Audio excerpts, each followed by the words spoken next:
Israeli Prime Minister Benjamin Netanyahu has brushed off mounting criticism against his plans to enter the largest city of Southern Gaza.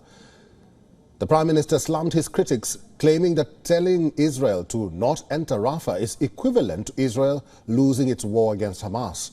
Egypt, which is one of the key mediators between Hamas and Israeli authorities, has conveyed a message to Hamas. Without a hostage deal in place, Hamas has 2 weeks until Israel begins its offensive in Rafah. Benjamin Netanyahu has given a deadline to Israeli forces so that it comes up with an evacuation plan for the densely populated city of Rafah. Rafah is located on the Egyptian border, and normally it's home to about 280,000 people. Those numbers have swelled to roughly 1.5 million people. That's well over half of Gaza's entire population, and many, if not most, of these people are now living in sprawling tent camps that have dotted up across the city. It is unclear to where such a large number of people could safely be moved. Israel said that Rafah, which borders Egypt, is the last remaining stronghold for the Hamas militant group in Gaza. Over 1 million displaced Palestinians are living in makeshift tents. The conditions are already miserable here, and now there is panic and fear on the ground. People are looking to the either side of the border for help.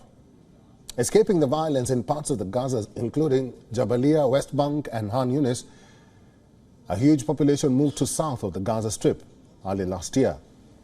Israeli military threw pamphlets telling people to flee the northern region as they continue their operation against Hamas.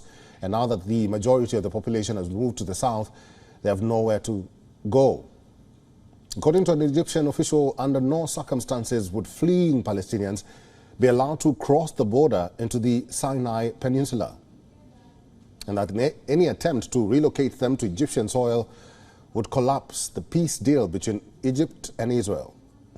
Moreover, Egypt has sent about 40 tanks and armored personnel carriers to northeastern Sinai to prepare for the offensive.